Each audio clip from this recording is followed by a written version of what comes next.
Friends, जब भी हमारे पेरेंट्स या हम खुद काम करने जाते हैं बाहर और पीछे बच्चे घर पे अकेले हैं, तो हम उन्हें कुछ न कुछ दिशा निर्देश देते हैं और वो क्या ऑर्डर्स होते हैं, क्या विनती होती है, वो सारे इंस्ट्रक्शंस होते हैं। And that instruction is related to the day to day routine कि यहाँ पर रोटी के लिए आटा गूंद रखा है, रोटी बना लेना, मैगी मत खाना, फ़ोन कम से कम देखना, टीवी बिल्कुल मत देखना, अपना होमवर्क पूरा कर लेना, बाहर जाके बच्चों के साथ मत खेलना। तो ये सारे इंस्ट्रक्शंस जो हम दे रहे हैं, तो क्या आपको नहीं लगता है कि ये जो पेरेंट्स इंस्ट्रक्शन दे रहे हैं ये बेसिकली बच्चों को स्कोप प्रोवाइड कर रहे हैं कि उन्हें क्या क्या चीज़ें उनके द्वारा की जा सकती है। अब हम उन्हें बार बार बोल रहे हैं कि फ़ोन मत देखना, यानी कि हम उन्हें रिमाइंड करा रहे हैं कि इस टाइम का उपयोग फ़ोन देखने में भी किया जा सकता है। हम उन्हें बार बार बोल रहे हैं कि आज जो मूवी आने वाली है 2 बजे वो आप नहीं देखेंगे, उसकी जगह आप होमवर्क करेंगे। अगर इस तरह के कुछ कथन होते हैं तो बच्चे के दिमाग में वापस खुरापाती कुछ दिमाग जो है वो उपज होती है। क्यों? क्योंकि खुरापाती उपज इसलिए होती है बिकॉज आप इंस्ट्रक्शंस में जाने अनजाने में ऐसी बातें बोल रहे हैं जो कि बच्चे के लिए एक दायरा सिद्ध होता है। बच्चे को और आप आइडिया दे रहे हैं, उसके इंफॉर्मेशन में एडअप कर रहे हैं कि पिक्चर मत देखना और होमवर्क करना, यानी कि आप उसे याद दिला रहे हैं कि 2 बजे मूवी आने वाली है। आप उसे याद दिला रहे हैं कि बच्चों के साथ बाहर जाके खेला भी जा सकता है, क्योंकि पेरेंट्स तो है नहीं घर पे। तो इस तरह से हम खुद ही जाने अनजाने में अपने बच्चों को कुछ ऐसे इंस्ट्रक्शंस दे देते हैं जिससे उनके दिमाग में और नए नए आइडियाज़ आते हैं कि पेरेंट्स की एब्सेंस में क्या क्या किया जा सकता है। जैसे कोई बच्चे जो है नीट और आईआईटी की तैयारी करने के लिए कोटा या कहीं ऐसे इंस्टीट्यूशनल एरियाज़ में जा रहे हैं, अब वो बस में अकेले सफ़र कर रहे हैं। अब उनके माता पिता इतना ज़्यादा ओवर इंस्ट्रक्शंस दे देते हैं कि अकेले हो, बस कहीं रुके तो रुकना मत, आप उतरना मत बस से, कहीं पर भी बस रुके लेकिन आपको नहीं उतरना है, किसी का दिया हुआ खाया सामान मत खाना, किसी के द्वारा दिए गए बॉटल से पानी मत पीना, उसमें बेहोशी की दवाई हो सकती है। क्योंकि आप पहली बार सफ़र कर रहे हैं इसलिए हैंकी और नैपकिन्स और मास्क अपना साथ में रखना, प्लस अपने जूते खोल के जहाँ पर रखो वो समझदारी से रखना, क्योंकि आप अकेले जा रहे हैं। तो जाने अनजाने में हमने बस के पूरे यात्रियों को ये बता दिया कि बच्चा पहली बार अकेले सफ़र कर रहा है और हम उनको क्या दे रहे हैं, हम उनको आइडियाज़ प्रोवाइड करा रहे हैं, हम उनको स्कोप दे रहे हैं कि वो कुछ सोचे।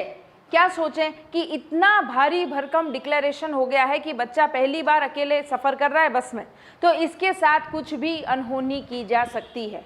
हम उस बच्चे को और ज़्यादा सुरक्षात्मक प्रवृत्ति के द्वारा बातें बता रहे हैं, लेकिन यही बातें उसके लिए हानिकारक भी साबित हो सकती हैं, because all the other travelers in the bus will have this idea that this student is going all alone, nobody is there, no family member, and this is the first journey from the bus. तो अब यहाँ पर जब उनको ये बातें समझ में आ जाएगी तो क्या वो प्रयास नहीं करेंगे? अब ये माँ बाप चुप होते और चुपचाप अपने बच्चे को गुड बाय करके और वापस घर लौट आते तो शायद ये बस के यात्रियों को ये बात पता न चलती, लेकिन अब ये पूरा जनहित में जारी सूचना हो चुकी है। तो यहाँ पर मैं सारे एपिसोड्स आपसे क्यों डिस्कस कर रही हूँ? फिर मेरा एक ही रीज़न है कि ये सारे एपिसोड्स हमारे साइकोलॉजिकल गेम को दर्शाते हैं। तो यहाँ पर क्योंकि हमारा साइकोलॉजी सब्जेक्ट चल रहा है, उसमें हम सिद्धांत के बारे में पढ़ रहे हैं और ये सिद्धांत से रिलेटेड जब भी कोई कथन आते हैं, कोई तथ्य हमसे पूछा जाता है तो हम उसका जवाब देने में असमर्थ होते हैं। कई बार मैंने ऐसे भी स्टूडेंट्स सुने जो कहते हैं कि मैडम हमें पूरा साइकोलॉजी का कोर्स हमारा पूरा हो चुका है, लेकिन जो क्वेश्चन आते हैं उसका आंसर हमारा हमेशा गलत होता है।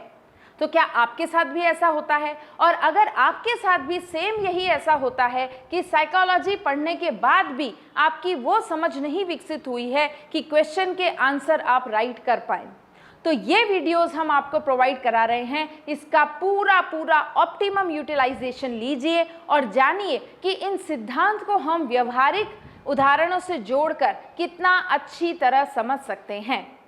आज हम अपनी यूनिट फर्स्ट जो रीड की चल रही है उसमें बाल विकास से संबंधित हम बात कर रहे थे। बाल विकास से संबंधित हमने सिद्धांत भी बहुत सारे कर लिए। संज्ञानात्मक विकास का सिद्धांत मैंने अलग अलग संदर्भ में आपको समझा दिया, अलग अलग मनोवैज्ञानिकों के दृष्टिकोण को मैंने आपसे चर्चा करी। लेकिन अब आगे जो हम विकास देखने वाले हैं वो है नैतिक विकास का सिद्धांत, the moral development. And again obviously it is the part of बाल विकास। ये बाल विकास का ही पार्ट है, क्योंकि बाल विकास में हर तरह का विकास होता है। Either it can be cognitive development, it can be physical development and it can be moral development too. तो यहाँ पर नैतिक विकास में कौन से ऐसे मनोवैज्ञानिक हैं जिन्होंने सुपर हीरो बनने की कोशिश की है, अपने सिद्धांत बताए हैं, वो बहुत ही ज़्यादा लर्नेड पर्सनालिटीज़ हैं और उनके सिद्धांत से संबंधित क्वेश्चंस भी आते हैं। अब यहाँ पर वो कितने भी सुपर हीरो बने, वी डोंट केयर, लेकिन क्वेश्चंस आते हैं तो हमें देखना पड़ेगा कि यहाँ पर ये जो क्वेश्चंस आए हैं इनकी प्रकृति और प्रवृत्ति में किस मनोवैज्ञानिक को सबसे ज़्यादा रेपिटेडली पूछा गया है। तो सबसे ज़्यादा रेपिटेडली पूरे के पूरे जो पेपर है उसमें एक मनोवैज्ञानिक आरपीएससी का इतना फेवरेट है कि उससे संबंधित क्वेश्चन साइकोलॉजी में पूछा ही जाता है। And who is that persona? The famous persona Jean पियाजे। अब ये जीन पियाजे के सिद्धांत को बहुत ज़्यादा पूछा जाता है क्योंकि इनकी बुक्स बहुत सारी हैं, इनके विचार बहुत सारे हैं, इनकी इंटेलेक्चुअलिटी बहुत ज़्यादा विस्तृत है। तो इससे संबंधित, और ये जनक भी हैं संज्ञानवादी विचारधारा के, इन्होंने एक स्कूल भी खोला। उस स्कूल का नाम है वनस्थली विद्यापीठ, बिल्कुल भी नहीं। उस स्कूल का नाम है दैट इज़ द संप्रदाय, that is the segment, that is the sect, that is called cognitive development school. तो इसके जनक माने जाते हैं, ये संज्ञानवादी विकास धारा के बॉस हैं ये, इस वजह से इनको इतना ज़्यादा प्रायोरिटी दी जाती है। तो साइकोलॉजी में जीन पियाजे ने ही नैतिक विकास के सिद्धांतों के बारे में भी चर्चा करी, और ये इतना डिटेल नहीं है, सिर्फ और सिर्फ आपको कुछ फैक्ट्स याद रखने हैं, मैं कुछ एग्जाम्पल्स बताऊंगी वो याद रखने हैं, एंड दैट्स इट। तो यहाँ पर ये कहानी पूरी होगी किसकी? नैतिक विकास जीन पियाजे द्वारा। और किसी ने भी ये नैतिक विकास से संबंधित अगर कोई सिद्धांत दिया है तो वो भी हम पढ़ेंगे, क्योंकि बाल विकास की अगर चर्चा हो रही है तो हमें मुख्य मुख्य सिद्धांतों के बारे में तो चर्चा करनी ही है। तो देखते हैं जीन पियाजे का नैतिक विकास का सिद्धांत। देखिए, इसमें मैं आपके लिए एक टेबल बना के लाई हूं ताकि ज़्यादा टाइम कंज्यूमिंग ना हो और आपको जल्दी से समझ में आ जाए। जीन पियाजे का मॉरल डेवलपमेंट, नैतिक विकास का सिद्धांत। अब इस नैतिक विकास के सिद्धांत में इन्होंने क्या बात बताई है? तो नैतिक विकास के सिद्धांत में इन्होंने बताया है कि नैतिक विकास का क्रम निश्चित होता है, या नैतिक विकास क्रमिक होता है, ये भी कह सकते हैं, क्रमबद्ध तरीके से होता है। फर्स्ट पॉइंट, नैतिक विकास की जो परिभाषा जीन पियाजे ने दी वो क्या दी कि नैतिक विकास क्रमिक होता है और यह बौद्धिक विकास से संबंधित होता है, बौद्धिक विकास से संबंधित होता है। ये डेफिनेशन आपको अपने बौद्धिक विकास में, अपने माइंड में रखनी है कि नैतिक विकास, फर्स्ट पॉइंट उन्होंने क्या थेपला फेंका? सबसे पहला उन्होंने बताया कि नैतिक विकास से संबंधित उन्होंने जो बात बोली वो क्या थी कि नैतिक विकास क्रमिक होता है। फिर उन्होंने क्या बताया? उन्होंने बताया कि बौद्धिक विकास से संबंधित होता है। ये जो नैतिक विकास होता है इसका संबंध किससे होता है? बौद्धिक विकास से होता है। जैसे जैसे बुद्धि का विकास होगा क्रमशः वैसे वैसे नैतिक विकास की दर भी बढ़ती चली जाती है आरोही क्रम में, ठीक है। तो यहाँ पर नैतिक विकास होगा तो उसी का डायरेक्टली प्रोपोर्शनल है बौद्धिक विकास। जैसे जैसे बौद्धिक विकास वैसे वैसे नैतिक विकास, जैसे जैसे बौद्धिक विकास वैसे वैसे नैतिक विकास। तो इस तरह की परिभाषा जीन पियाजे ने अपने सिद्धांत मॉरल डेवलपमेंट में दी। फर्स्ट पॉइंट याद हो गया। सेकंड पॉइंट, अब ये आगे कुछ और बता रहे हैं, that is called moral development में इन्होंने टोटली 4 स्टेजेस बताई। How many stages? 4 stages are there in moral development. 4 अवस्थाएं बताई। ठीक है, ये 4 अवस्थाएं कौन सी हैं? ये 4 अवस्थाएं हैं अनैतिक अवस्था, परायत नैतिक अवस्था, संक्रमण अवस्था और स्वायत्त नैतिकता। ये सारी अवस्थाओं से संबंधित आपको ईयर्स भी याद रखने हैं कि ये अनैतिक अवस्था जो है ये 0 से 4 वर्ष तक होती है। अनैतिक अवस्था का जो उम्र सीमा है वो क्या है? 0 से 4 वर्ष। अब बच्चा 0 से 4 वर्ष में क्या होता है? पूरी तरह से अनैतिक होता है, यानी उसे नैतिकता के बारे में बिल्कुल भी ज्ञान नहीं है और वो अनभिज्ञ है इस फैक्टर से। Completely he is not acquainted with the factor called moral development। और सारी की सारी बातें उसके लिए क्या होती है? सारे गामा पा, यानी कि सब बाउंसर जाती हैं उसके लिए बातें, because he don't understand what is the meaning of moral development. 0 से 4 वर्ष के बच्चे को आप ये बोलेंगे कि बेटा हमेशा सच बोलो, honesty is the best policy, we should obey our parents, respect our parents, और वो क्या करेगा? उसकी नज़र होगी झुंझुने पे। जो झुंझुना ऊपर लटक रहा है और वो अपने दांतों में से कुछ दबा रहा है, कुछ टीदर्स उसने यूज़ कर रखे हैं, तो इस तरह का प्रयोग वो करेगा और देखेगा कि आप कितने बेवकूफ़ हैं जो आपके सामने, आप उस बच्चे के सामने इस तरह की नौटंकी कर रहे हैं कि सच बोलो और ऐसे नहीं करना चाहिए, वैसे नहीं करना चाहिए, because he is least concern about moral development. और सारी की सारी बातें उसके लिए अनभिज्ञ होती हैं। He is not acquainted with these facts. अब नेक्स्ट आती है हमारी परायत नैतिक अवस्था। परायत नैतिक अवस्था कब से कब तक होती है? 4 से 7 वर्ष तक मानी जाती है। परायत यानी कि दूसरों के अधीन, पराधीन। तो यहाँ पर बच्चा जब 4 से 7 वर्ष का होता है तो वो दूसरों के अधीन होता है, उसका जो नैतिक विकास होता है वो दूसरों के अधीन होता है, और वो ये मानता है कि इस टाइम पे जो भी उसे बताया जा रहा है, जो भी दिशा निर्देश नैतिकता से संबंधित दिए जा रहे हैं, उसका पालन उसे करना ही है। ठीक है, विदाउट उसके विवेक का यूज किए, विदाउट उसकी इच्छा का प्रयोग किए, केवल उसे परायत यानी कि दूसरों के द्वारा दी गई जो भी नैतिक बातें हैं उनका पालन करना है।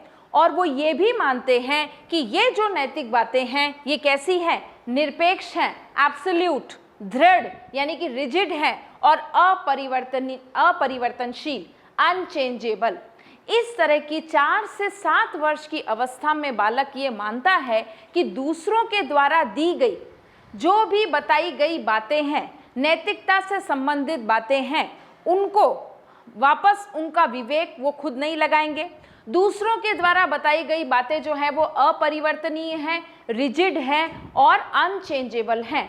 हम हमारे माइंड से उन नैतिक बातों को चेंज नहीं कर सकते।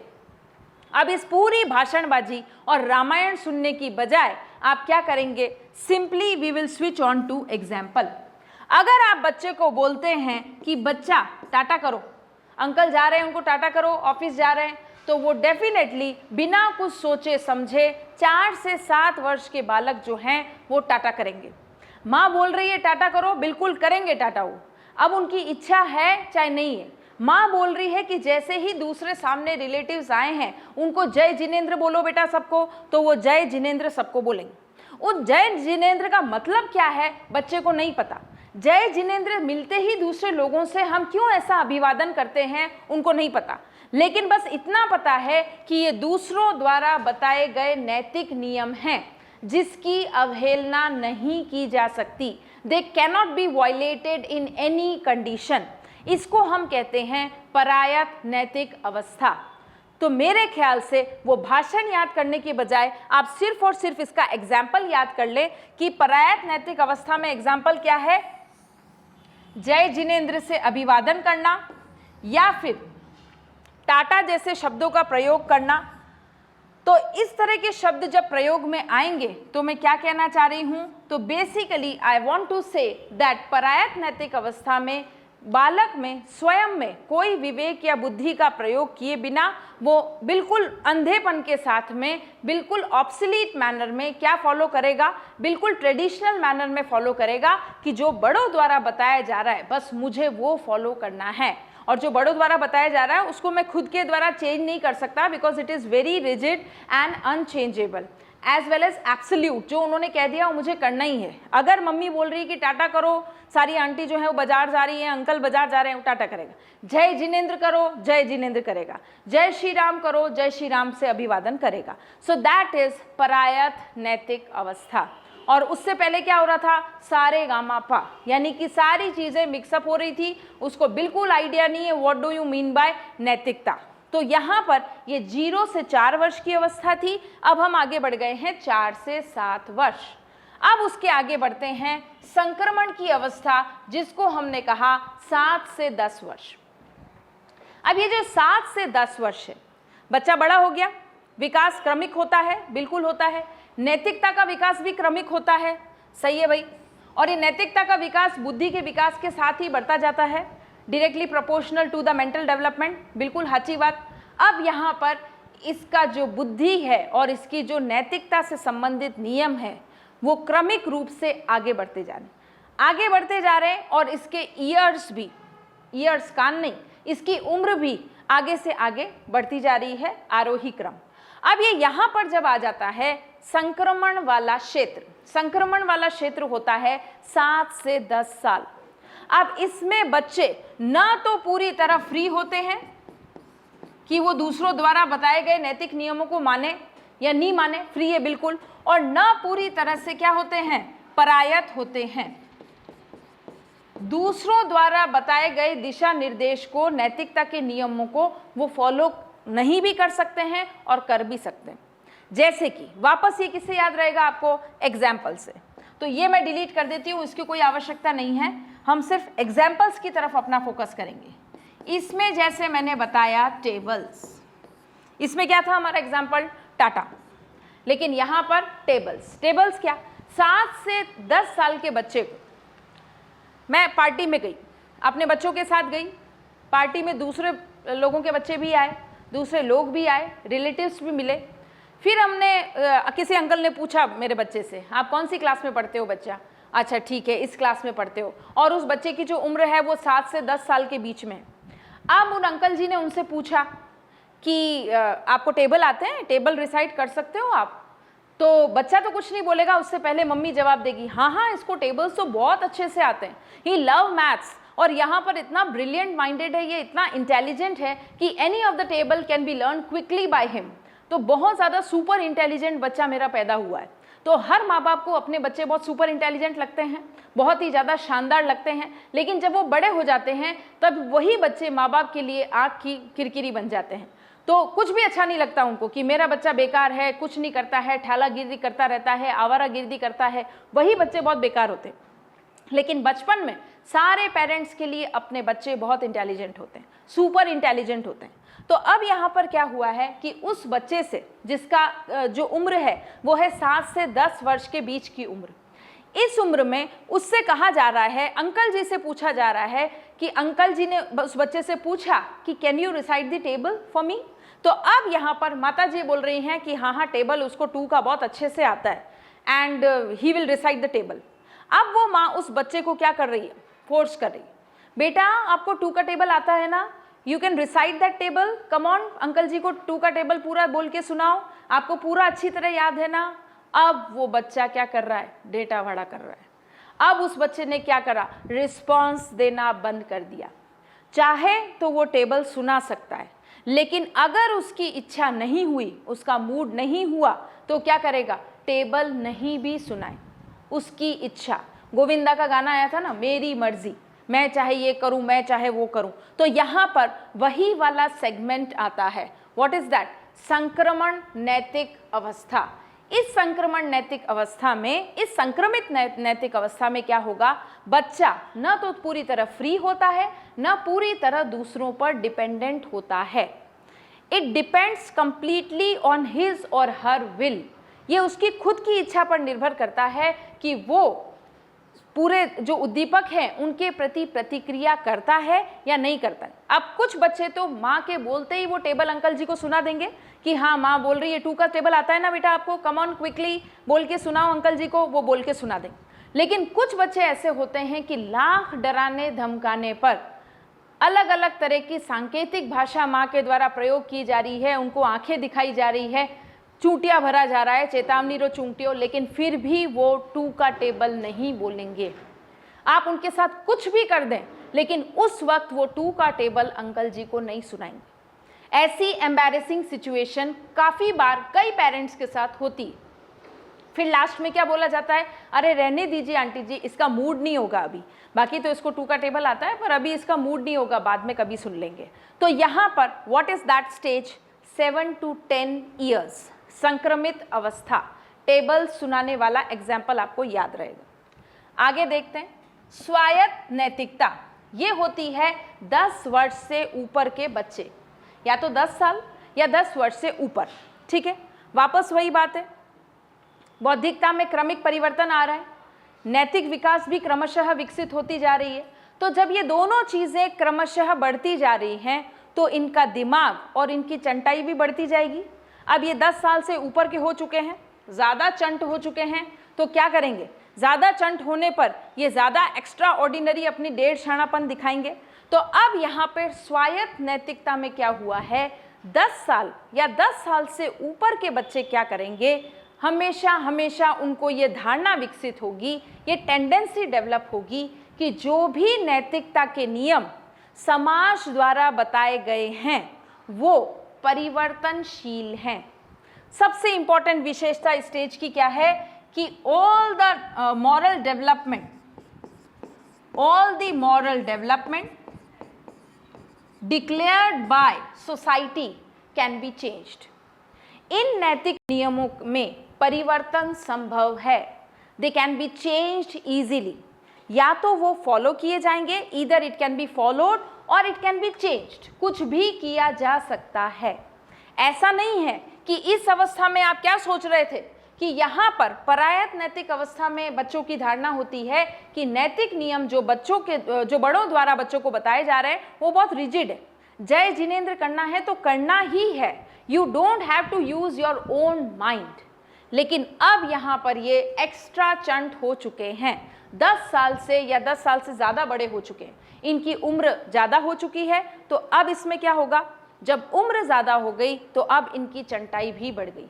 And now they realise that moral development can be changed, moral development can be altered and moral development can be followed. ये सारी अवस्थाएं एक बच्चा खुद निर्णय लेके अपना नैतिक विकास कर रहा है। बात समझ में आ रही है, बच्चा ये निर्णय लेने में अब सक्षम हो चुका है। कौन सा निर्णय, जब वो 10 साल से बड़ा हो जाता है तो नैतिकता के नियम में क्या क्या परिवर्तन किए जा सकते हैं, नैतिकता के नियम क्या परिवर्तनशील हैं, अब वो समझने लगता है कि नैतिक नियमों में परिवर्तन किया जा सकता है। They can be modified, they can be changed and they can be followed. या तो इन नियमों को पालन कर लिया जाए, नहीं पसंद आए तो पालन मत करो, और अगर लगे कि इसमें थोड़ा सा चेंज होना चाहिए तो वो इस अवस्था में उस नैतिक नियम को मॉडिफाइड भी कर लेते हैं। अब वापस आप वेट कर रहे हैं, मुझे पता है आप वेट कर रहे हैं एग्जाम्पल की, क्योंकि जामफल खाए बिना हमारे जो पेट का डाइजेशन है वो प्रॉपरली वर्क नहीं करता। तो यहाँ पर एक और जामफल हम देखेंगे, लास्ट जामफल, किसके लिए, स्वायत्त नैतिकता के लिए। स्वायत्त नैतिकता में आप एग्जाम्पल देखेंगे धोख देना। ठीक है, धोख देना।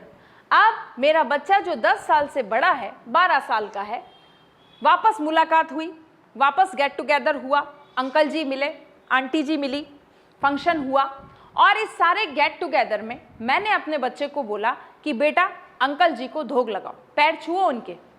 क्यों पैर छूऊं भाई, किस बात के, ये अंकल जी को देख ही पहली बार रहा हूँ मैं, नाम नहीं पता है मुझे, और इन अंकल जी ने कब हेल्प करी है मेरी, खाली शादी में दिखते हैं दही बड़े खाते हुए, मैं इनके धोख क्यों लगाऊं। तो उनका फेशियल एक्सप्रेशन चेंज हो जाता है। मम्मी ने बोला बार बार कि इन अंकल जी के पैर छुओ, धोख लगाओ, दैट इज द नैतिक डेवलपमेंट, नैतिकता का विकास, मॉरल ड्यूटीज। तो अब यहाँ पर वो बच्चा धोग लगाने से मना कर देता है कि ये अंकल जी के पैर मैं नहीं छूऊंगा। तो क्या होता है, बहुत ज़्यादा इंसिस्ट करने के बाद अब बच्चे को लग रहा है कि हाँ, उम्र में इतने बड़े हैं ये अंकल जी, पैर तो छूने चाहिए, हमारे रिश्ते में भी लगते हैं, हमारे रिलेटिव भी हैं, गेट टुगेदर पार्टी में हमसे मिल भी लिए हैं, बहुत अच्छी अच्छी बातें भी कर रहे हैं, पर धोग मैं नहीं लगा सकता। सो व्हाट दैट स्टूडेंट और चाइल्ड विल डू, धोग तो नहीं लगाएगा, उसे शर्म आती है धोग लगाने में, ही और शी फील हेजिटेट। अब उसने क्या करा, धोग लगाने की जगह थोड़ा सा नमस्ते सांकेतिक रूप में कर दिया। ठीक है, उनकी माताजी बोल रही है कि आप पैर छुओ, पैर तो नहीं छुए, लेकिन सांकेतिक रूप में नमस्ते कर दिया। तो अब यहाँ पर नैतिक विकास में परिवर्तन हुआ कि नहीं, नैतिक विकास में मॉडिफिकेशन हुआ कि नहीं, बिल्कुल हुआ।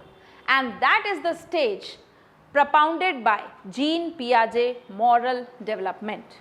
तो यही मैं सिखाना चाह रही थी आपको, and we have very well understood through the examples कि कब बच्चे को आप कहेंगे टाटा करो, वो टाटा करेगा, कब बच्चे को आप कहेंगे जय जिनेंद्र करो, वो जय जिनेंद्र करेगा, कब बच्चे को आप कहोगे कि धोग लगाओ तो वो पैर छूने से मना कर देगा, कब बच्चे को आप कहोगे कि टेबल सुनाओ अंकल जी को, वो टेबल सुनाएगा, हो सकता है नहीं भी सुनाए। लेकिन यहाँ पर स्वायत्त नैतिकता में क्या होगा, 10 वर्ष से ऊपर क्या होगा, 10 वर्ष के बच्चे तो कंप्लीटली क्या करेंगे, now they have realise, they have understood that moral जो नॉर्म्स हैं it can be changed, it can be modified and it can be followed.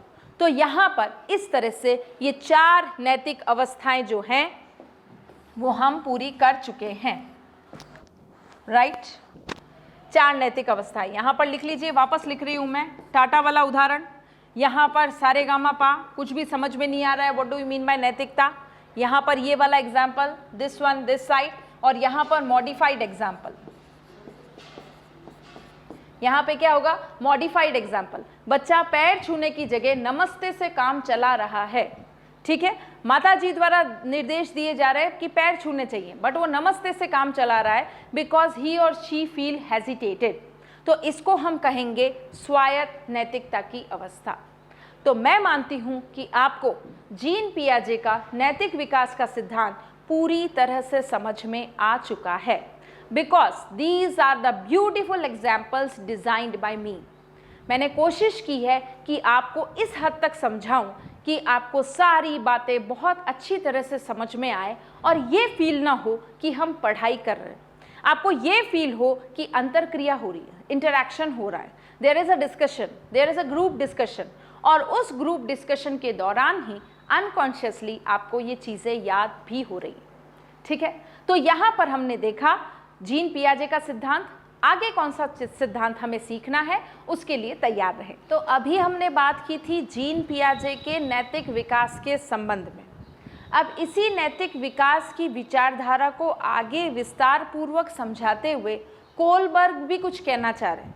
Kohlberg की जो सिद्धांत है, कोलबर्ग की जो थ्योरी है, वो जीन पियाजे से काफ़ी मिलती जुलती है, लेकिन थोड़ा सा नाम में परिवर्तन कर दिया उन्होंने, थोड़ा सा क्या कर दिया है, जो वर्ष हैं, बालक के जो क्रमिक अवस्था के जो वर्ष हैं उसमें परिवर्तन कर दिया है। अदरवाइज उनके कहने का जो सार है वो जीन पियाजे से काफ़ी मिलता जुलता है। ये आगे जाकर जीन पियाजे की ही थ्योरी को और ज़्यादा विस्तार से समझाते हैं। कौन? कोलबर्ग। और ये कोलबर्ग अमेरिका से बिलोंग करते हैं, और कोलबर्ग का सिद्धांत भी आपसे एग्जाम में पूछा जाता है, दैट इज कॉल्ड नैतिक विकास का सिद्धांत। रीट में इससे संबंधित किस किस तरह के प्रश्न आते हैं? रीट में प्रश्न आते हैं, कोलबर्ग ने नैतिक विकास के सिद्धांत में कितने चरण बताए? कोलबर्ग ने नैतिक विकास के सिद्धांत में जो चरण बताए हैं उसमें से कौन सा चरण नहीं है? असत्य कथन छांटिए। ठीक है, ये वाला हो गया। हाइंस डिलेमा किसके द्वारा बताया गया? ये आपसे पूछा जा सकता है, कौन से मनोवैज्ञानिक के द्वारा। फिर आपसे पूछा जा सकता है कि जो सिद्धांत दिए गए हैं 3 चरण, उसमें तीसरे चरण की क्या विशेषता होती है। इस तरह से घुमा फिरा कर कुछ भी प्रश्न किया जा सकता है, because it is completely objective based. तो यहाँ पर कोलबर्ग के सिद्धांत को भी हम मात्र आधे पेज में समझ लेंगे। अगर आप इन नोट्स को नोट डाउन कर रहे हैं तो आधे पेज में कोलबर्ग का नैतिक विकास का सिद्धांत कंप्लीट हो जाएगा। और मैं तो इनफैक्ट उन आधे पेज से कंसर्न भी नहीं हूँ। मेरा तो ये मानना है कि अगर आपने ये वीडियो देख लिया है तो आपके माइंड में ये बातें एज इट इज़ छप जाएंगी। और अगर पहली बार देख रहे हैं और इससे पहले आपने कोर्स का कभी कोई रिवीजन नहीं किया, याद नहीं किया, आपको चीज़ें समझ में ही नहीं आ रही है, then go for 2 to 3 times revision. Revision for what? Notes नहीं, रिवीजन करना है आपको इन वीडियोस के माध्यम से। एक बार आपने ये वीडियो देखे, आपको नहीं समझ में आए या समझ में आए तो पहली बार था, ठीक है। लोग कहते हैं ना भाई पहली बार था इसलिए गलती हो गई। तो यहाँ पर हर चीज़ ज़िंदगी में कई चीज़ें ऐसी होती हैं जो पहली बार ही होती हैं, लेकिन गलती हो जाए तो फिर क्या किया जा सकता है। शादी भी ज़िंदगी में एक ही बार होती है, पहली बार ही होती है। अब उसमें आप गलती कर रहे हैं तो फिर उसका भुगतान भी आपको ही करना पड़ेगा। तो अब यहाँ पर हम भुगतान करेंगे कि अगर पहली बार ये वीडियोस देख रहे हैं, पहली बार इन सिद्धांतों को समझ रहे हैं, तो 3 से 4 बार इन वीडियोस को और देखें। उससे आपको ये थियरीज जो हैं ये कंठस्थ हो जाएगी माइंड में। क्योंकि साइकोलॉजी में मैं ये नहीं मानती कि कुछ भी आपको याद करना है। Hardly 1% stuff is there which is to be learn, otherwise 99% stuff तो आपको समझना ही है। और उस समझने में मैं इतनी अच्छी स्टोरीज, इतने अच्छे एग्जाम्पल्स, इतना अच्छा एक्सप्लेनेशन आपके सामने लेके आ रही हूँ, तो मुझे पूरा विश्वास है कि आपको ये चीज़ें बहुत आसान लगने लगेगी। क्योंकि हमारे लिए टफ वही होता है जो हमें नहीं आता, और जो हमें आ जाता है वो इजी हो जाता है। डर के आगे जीत है। तो देखते हैं कोलबर्ग के सिद्धांत में हमें कौन सा कोयला निकालना है, ठीक है। इसके लिए भी मैं टेबल आपके लिए बना के लाई हूँ। That is called Kohlberg moral development theory. अब इन्होंने जो नैतिक विकास की बात की, उस नैतिक विकास में इन्होंने क्या प्रस्तुत किया? इन्होंने बच्चों के सामने क्या प्रस्तुत किए? बच्चों के सामने नैतिक दुविधाओं से संबंधित लघु कथाएं प्रस्तुत की। नैतिक दुविधाओं से संबंधित लघु कथाएं प्रस्तुत की, छोटी छोटी शॉर्ट स्टोरीज, जिसमें क्या था? मॉरल डिलेमा था। डिलेमा यानी कि एक इंग्लिश वर्ड है डिलेमा। डिलेमा यानी कि इसको आप ट्रिक से समझ सकते हैं कि आपके दिल में क्या है, आपके दिल में क्या है, दैट इज डिलेमा। दिल में कुछ और है, दिमाग में कुछ और है, डिलेमा। तो यहाँ पर there was a moral dilemma. इस मॉरल डिलेमा को ही हिंदी में नैतिक दुविधा कहा जाता है। तो बच्चों को ऐसी कहानियां बताई गई जिसमें नैतिक दुविधा थी। और ये नैतिक दुविधा आपको अच्छी तरह से इसका एग्जाम्पल आ गया होगा। नैतिक दुविधा का एग्जाम्पल है हमारा, नैतिक दुविधा के एग्जाम्पल में आप देख सकते हैं, नैतिक दुविधा के एग्जाम्पल में आप क्या देखेंगे? कोलबर्ग के नैतिक विकास के सिद्धांत में इन्होंने तो बताया Heinz dilemma. Heinz dilemma was a kind of short story in which there was a confusion, a conflict between the things related to moral development. तो ये किसके द्वारा बताया गया हाइंस डिलेमा? हाइंस डिलेमा बताया गया कोलबर्ग के द्वारा। उसमें क्या बताया गया? It was a kind of नैतिक दुविधा, मॉरल डिलेमा की प्रॉब्लम उसमें थी। अब हम इसको राठौड़ी तरीके से आसान भाषा में समझें तो what is that definition given by Kohlberg for the moral dilemma? तो इसको आप कह सकते हैं विक्रम और बेताल की कहानी, ठीक है। विक्रम और बेताल ये YouTube पे आप देख सकते हैं, ऑब्जर्व कर सकते हैं। इसमें क्या होता है कि एक राजा जंगल में जाता है और उल्टे पेड़ पर उल्टी लटकी हुई एक आत्मा होती है जिसको बेताल कहा जाता है। इस बेताल को वश में करने की कोशिश करता है, अपने शरीर पर लाद कर वापस राजमहल में लाना चाहता है। लेकिन उसकी एक शर्त होती है कि वो पूरे रास्ते भर वो जो राजा है वो बिल्कुल चुप रहेगा, एक शब्द भी अपने मुंह से नहीं बोलेगा। लेकिन फाइनली क्या करता है बेताल? बहुत सारी कहानियाँ, लघु कथाएं उस विक्रम राजा को सुनाता है। लघु कथाएं सुनाने के बाद निष्कर्ष रूप में वो नैतिक दुविधा प्रस्तुत करता है। बेताल नैतिक दुविधा प्रस्तुत करता है राजा के लिए कि अगर तुम इस जगह होते विक्रम तो क्या करते, जल्दी बोलो। तो यहाँ पर अब विक्रम ने क्या सौगंध खाई है धरती माता की कि वो राजमहल पहुँचने तक एक शब्द भी अपने मुंह से उच्चारण नहीं करेगा, हिचकी भी आ जाए तो भी उसको कोलैप्स कर देगा। तो यहाँ पर क्या बता रहे हैं कि विक्रम को बिल्कुल मौनी बाबा बन जाना है, लेकिन बार बार बेताल जो है उसको फोर्स कर रहा है, प्रेशर कर रहा है कि कहानी के निष्कर्ष में तुमने क्या सीखा। अब क्या कहानी के निष्कर्ष में अगर तुम इसकी भूमिका में होते तो तुम्हारा क्या निर्णय होता, तुम राजकुमारी से शादी करते या उस राजा को जो है वो मार देते।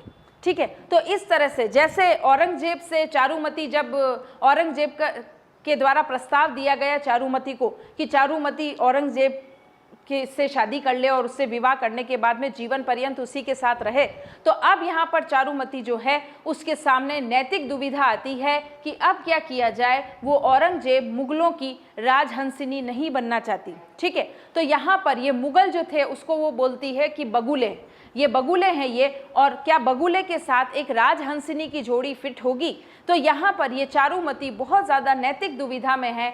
अंततः वो राज सिंह को पत्र लिखकर भेजती है और पूछती है कि मैं औरंगजेब से विवाह नहीं करना चाहती, मेरी इच्छा आपसे विवाह करने की है, तो विल यू मैरी मी। तो यहाँ पर ये प्रियंका चोपड़ा राज सिंह से पूछ रही है कि मुझसे शादी करोगे। तो दैट इज़ व्हाट नैतिक दुविधा। और यही नैतिक दुविधा बेताल और विक्रम वाले कहानी में भी आपको सुनने को मिलेगी कि लास्ट में कुछ प्रश्न पुटअप किए जाते हैं बेताल द्वारा विक्रम को, और बेताल फोर्स करता है विक्रम राजा को कि वो उन प्रश्नों का, उन नैतिक दुविधा का आंसर दे।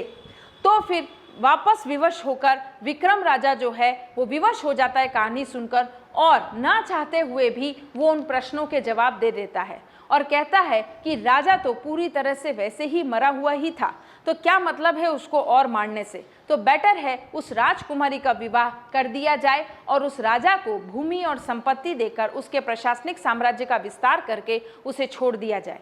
इस तरह की नैतिक दुविधा का विक्रम सॉल्यूशन देता था, और जैसे ही सॉल्यूशन देता उसका मुंह खुल जाता, वाणी निकल जाती मुंह से, उसका व्रत टूट जाता, और इस तरह से उसकी जो तपस्या थी, उसकी जो कंडीशन थी वो भंग हो जाती, और बेताल वापस उसके कंधे से हटकर, पीठ से हटकर कहाँ चला जाता, जंगलों में गायब हो जाता।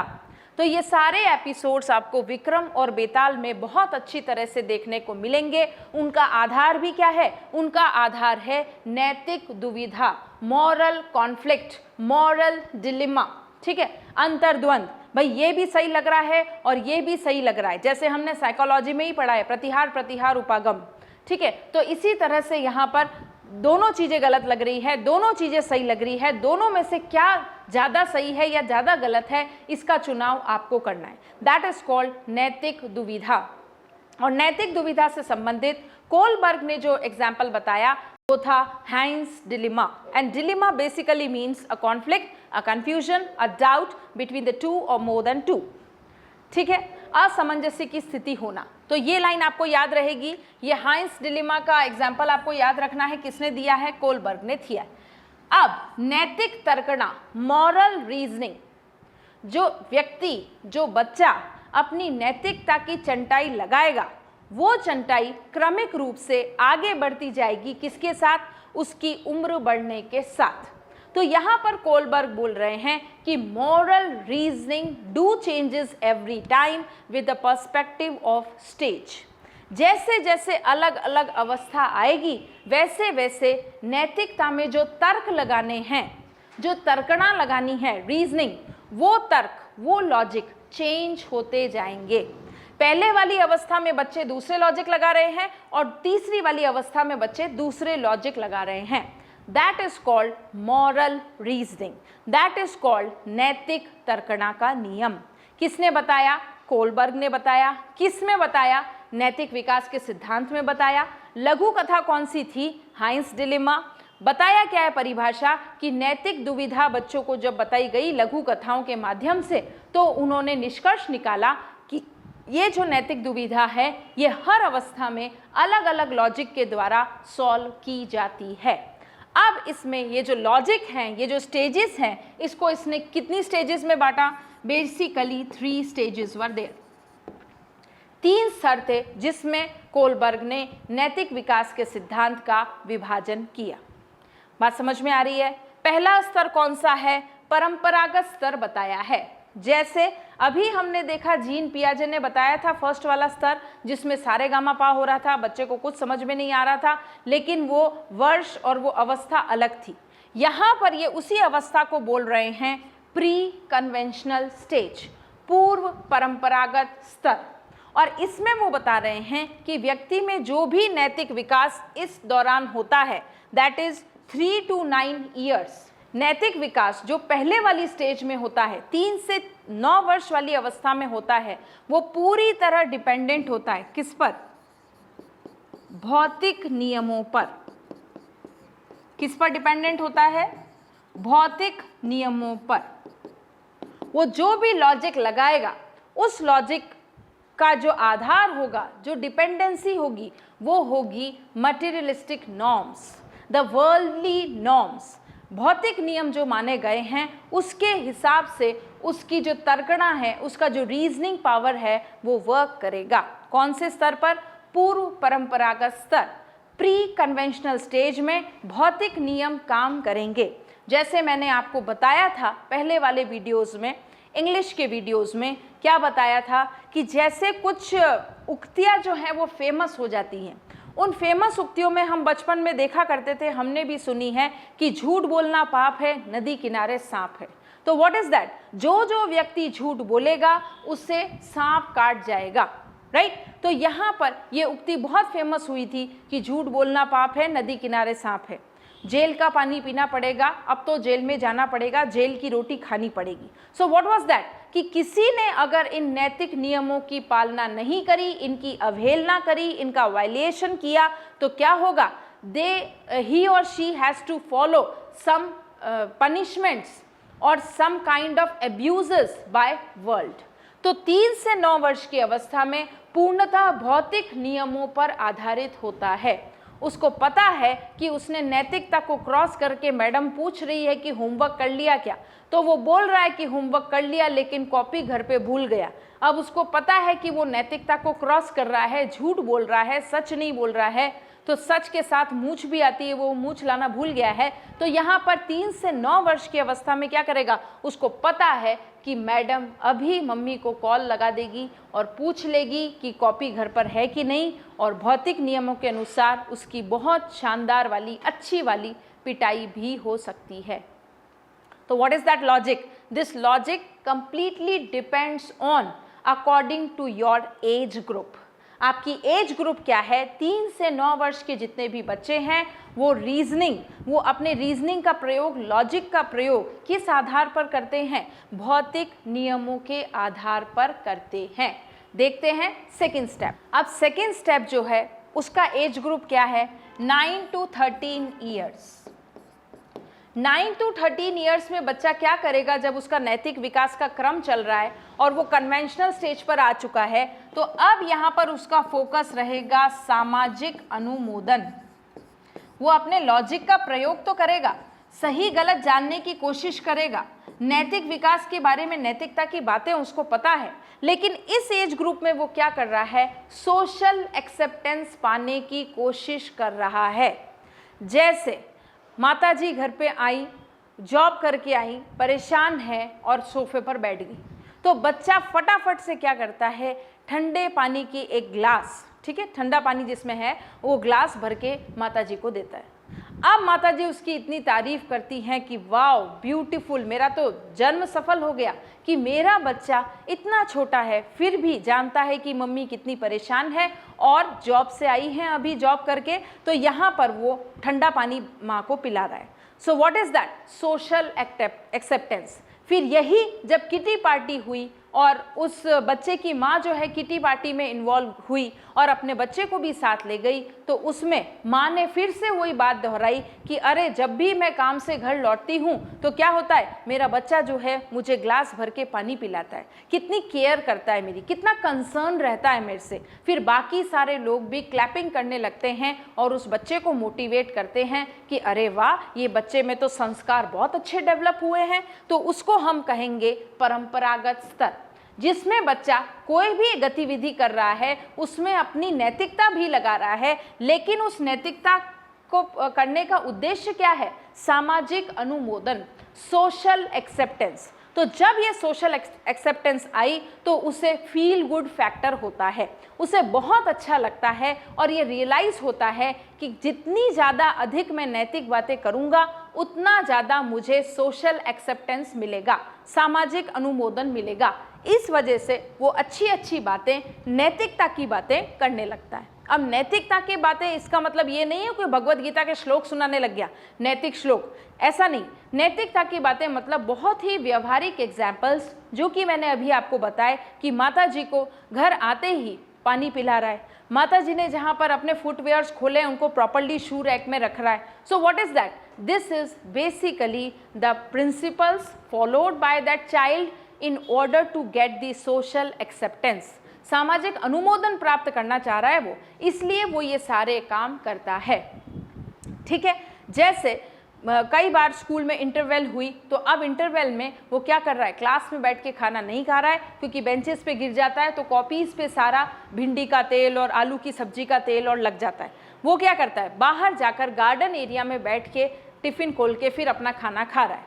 तो what is that, social acceptance. आप उस स्कूल की टीचर, प्रिंसिपल सब आके कहेंगे वाह कितना अच्छा बच्चा है, ये अपने बेंचेस को नीट एंड क्लीन रखने के लिए दूर जाके खाना खाता है, क्लास में खाना नहीं खाता है, कितनी अच्छी बात है। फिर उसका एग्जाम्पल लेके हर क्लास में डिक्लेयर किया जाता है कि गार्डन एरिया में बैठ के इंटरवल में टिफ़िन खाया जाए।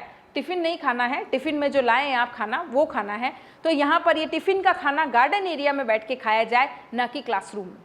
अब उसका एग्जाम्पल्स देखिए, इतने सारे डिक्लेरेशन हो रहे हैं तो फील गुड फैक्टर होगा कि नहीं होगा, बिल्कुल होगा। दैट इज कॉल्ड परंपरागत स्तर, सामाजिक अनुमोदन का स्तर। यहाँ पर क्या था, भौतिक नियम थे, शारीरिक क्रियाओं से जुड़े नियम थे, वर्ल्ड से रिलेटेड नियम थे। भौतिक यानी कि वो जो एग्जाम्पल मैंने यूज़ किया था, झूठ बोलना पाप है, नदी किनारे सांप है, उसे डांट ना पिट जाए, उसकी पिटाई ना हो जाए, यहाँ पर ये डर है। और यहाँ पर सामाजिक अनुमोदन वाली बात। नेक्स्ट, अब व्यक्ति जो है, जो बच्चा है, वो वयस्क अवस्था में आ चुका है और वयस्क अवस्था कोलबर्ग ने कौन सी बताई, पश्चिम परंपरागत सिद्धांत, पोस्ट कन्वेंशनल स्टेज। अब इस वयस्क अवस्था में बच्चे का अपने नैतिक नियमों पर पूरी तरह से नियंत्रण है, सारा कंट्रोल आ गया, उसमें समझ आ गई कि नैतिक विकास अब उसका हो चुका है, उसने नैतिक विकास पे और अपने सारी सोच पर कंट्रोल करना सीख लिया है। प्लस उसने ये भी सीख लिया है कि वेलकम बैक में बार बार नाना पाटेकर बोलते हैं कंट्रोल मजनू कंट्रोल, तो यहाँ पर उसे जीवन भर कंट्रोल करना है, चीज़ों को समझना है, अपनी लॉजिक लगानी है। और ये भी सीख गया है कि समाज के नैतिक नियम जो हैं वो रिजिड नहीं है, वो परिवर्तनशील हैं। ऐसा नहीं है कि उसमें परिवर्तन नहीं हो सकता, उसमें परिवर्तन हो सकता है, it can be modified. Stage कौन सी चल रही है, वयस्क अवस्था। और इस अवस्था में जब वो अपने निर्णयों पर, अपने विचारों पर नियंत्रण करना सीख लेते हैं, तब वो क्या करने लग जाते हैं, उन्हें ये समझ भी विकसित हो जाती है कि रूढ़िवादी विचारों का विरोध किया जा सकता है। जितने भी रूढ़िवादी विचार हैं उनका विरोध किया जा सकता है और कुछ बदलाव समाज में लाया जा सकता है। And that is the age group beyond 13 years of as.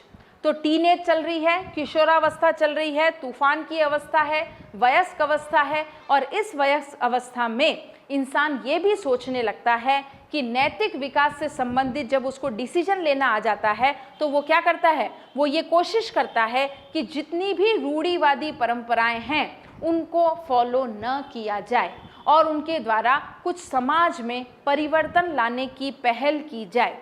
और इससे रिलेटेड हमारे राजस्थान में बहुत सारे एग्जाम्पल्स भरे पड़े। जैसा कि फर्स्ट एग्जाम्पल आप देखेंगे कालीबाई का।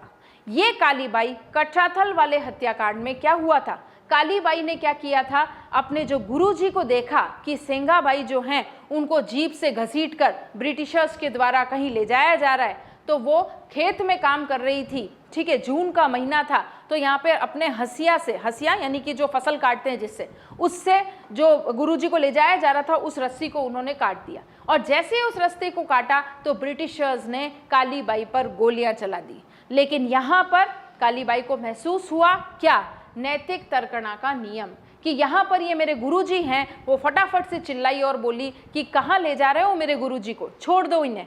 तो जैसे ही वो बोली तो what is that, that is नैतिक विकास का नियम। कालीबाई जी के गुरुजी, और ये गुरुजी जो हैं इनको ब्रिटिशर्स द्वारा इन पर अत्याचार किया जा रहा है, तो उस पर प्रतिक्रिया दी। क्यों, यहाँ पर कालीबाई का भी यही था कि ये रूढ़िवादी जो परंपराएं हैं, जो संस्कृति है, इसमें परिवर्तन किया जाना चाहिए। और ये अत्याचार वो अपने गुरुजी पर नहीं देख पाई और उसने अपने खुद के प्राण की आहुति दे दी। अपने प्राणों की आहुति दे दी, किसके लिए, गुरुजी के लिए। लेकिन आजकल की जनरेशन में बच्चे गुरुजी के प्राण की आहुति ले लेते हैं अपना स्वार्थ पूरा करने में, जो कि हमें नहीं करना चाहिए। Respect our teachers, respect our elders. चाहे हम कितने भी बड़े हो जाएं, लेकिन अपने माँ बाप के लिए हमेशा बच्चे ही रहेंगे। तो इस वजह से ये रूढ़िवादी विचारधाराओं में ये लोग परिवर्तन करना चाहते हैं। कौन से लोग, पश्च परंपरागत वयस्क अवस्था वाले लोग। आपने सुना होगा सागरमल गोपा को जेल में जिंदा जला दिया गया था, क्योंकि गुमान सिंह बोल रहा था, जो वहाँ का हवलदार था, वो बोल रहा था कि भारत माता की जय, ये बोलना बंद करो। और जैसे ही उसने मना किया, सागरमल गोपा और तेज तेज से बोलने लग गए भारत माता की जय। मात्र 22 से 25 वर्ष की अवस्था में उनके प्राणों की आहुति भी दे दी गई, वो शहीद हो गए। किस वजह से, इस देश को बचाने के लिए उन्होंने अपने प्राणों की आहुति दे दी। ईयर क्या था, एज क्या थी, टीनेज।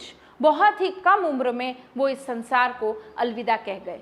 क्यों, सिर्फ और सिर्फ भारत माता के लिए। उनका जो नैतिक विकास था वो इतना प्रबल था कि उन्होंने सोच लिया था कि चाहे प्राण देने पड़ जाएं, लेकिन इस भारत माता की हमें रक्षा करने का दायित्व हमारा पूरा है।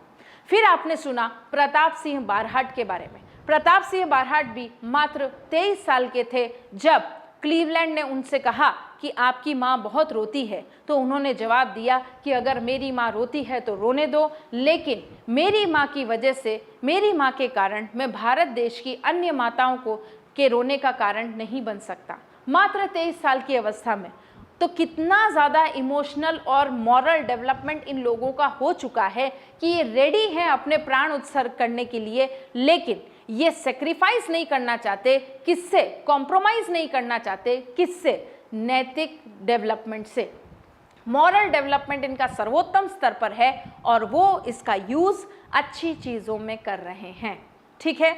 और बिल्कुल भी डरते नहीं हैं, ज़रा उनको डर नहीं है कि 22 साल की अवस्था में ही अगर मैं अपना प्राणोत्सर्ग कर देता हूं तो मेरे परिवार का क्या होगा। कुछ भी ऐसे बिना सोचे समझे, सिर्फ और सिर्फ उनके जो ध्येय है वो हमेशा लक्ष्य रहता है कि भारत माता की कैसे रक्षा की जाए। उधर कालीबाई ने अपने गुरुजी की रक्षा की। इस तरह से ये सारे लोग जो हैं, इनका मॉरल डेवलपमेंट बहुत ज़्यादा हाई प्रोफाइल होता है।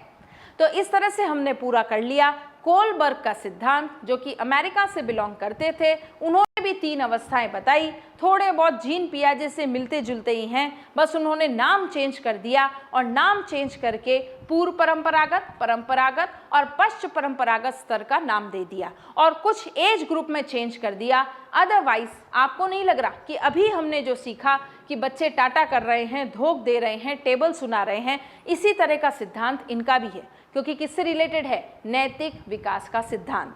तो कुछ इसमें डिफरेंसेस हैं जो कि आपको याद रखने हैं, कुछ नाम में परिवर्तन है, otherwise everything is the same. तो यहाँ पर पूरा होता है नैतिक विकास का सिद्धांत कोलबर्ग का।